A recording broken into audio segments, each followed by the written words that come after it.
नमस्कार मैत्रिणींनो. आज आपण मकर संक्रांतीच्या दिवशी केले जाणारे सुगड पूजन याबद्दल सविस्तर जाणून घेणार आहोत. मकर संक्रांती हा सूर्यदेवाचा महत्त्वाचा पर्व आहे. ह्या दिवशी सूर्य आपल्या राशीत मकरात प्रवेश करतो आणि ह्या क्षणाला आपण शुभ मानतो. संक्रांत दिवशी सूर्यपूजन, अन्नधान्याची पूजा व कुटुंबासोबत गोड पदार्थांचा आदानप्रदान केल्याने आरोग्य, संपत्ती, समृद्धी आणि सकारात्मक ऊर्जा मिळते असे मानले जाते. सुगड पूजन म्हणजे पारंपरिक विधी ज्यामध्ये घरातील सर्व पदार्थांचा थाळा सजवला जातो. यामध्ये तांदूळ, गहू, भाकरं, गोड पदार्थ जसे की लाडू, गूळ, फळं, नारळ, तेल व काही फुलं ठेवली जातात. ह्या थाळ्याला रंगीत कपडा किंवा नवीन पाट्या लावून अधिक आकर्षक बनवले जाते. विधी: सर्वप्रथम थाळा स्वच्छ ठिकाणी ठेवा.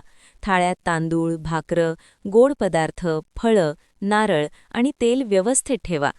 काही लोक या थाळ्याच्या समोर सूर्यदेवाची प्रतिमा ठेवतात किंवा सूर्यकिरणात थोडा तांदूळ टाकतात. ह्यानंतर आपण सूर्यपूजन करतो. थाळ्याच्या समोर उभे राहून सूर्यदेवाला प्रणाम करा आणि हळू आवाजात ओम सूर्याय नमः म्हणत मंत्र उच्चार करा.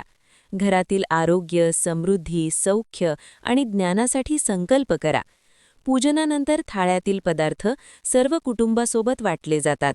काही लोक शेजाऱ्यांना व मित्रांना थोडा सुगड देतात. या प्रक्रियेत घरात प्रेम, सौहार्द आणि आनंद वाढतो. सुगड पूजनाचे फायदे: 1. आरोग्य लाभ: सूर्यपूजन आणि तूप, तेल व गोड पदार्थ खाल्ल्याने शरीराला ऊर्जा मिळते. 2. संपत्ती व समृद्धी येते: अन्नधान्य ठेवल्याने घरात संपत्ती व समृद्धी येते. 3. सकारात्मक ऊर्जा: कुटुंबासोबत पूजन केल्याने मानसिक आनंद व सकारात्मक ऊर्जा वाढते. 4. संस्कार व परंपरा जपणे: मुलांना ही परंपरा शिकवता येते. मित्रांनो, मकर संक्रांतीच्या दिवशी सुगड पूजन करून आपण घरातील सुख, समृद्धी व आरोग्य वाढवू शकतो.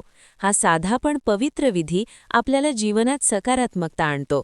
तुम्हीही या दिवशी आपल्या कुटुंबासोबत सुगड पूजन करा आणि सूर्यदेवाची कृपा लाभा.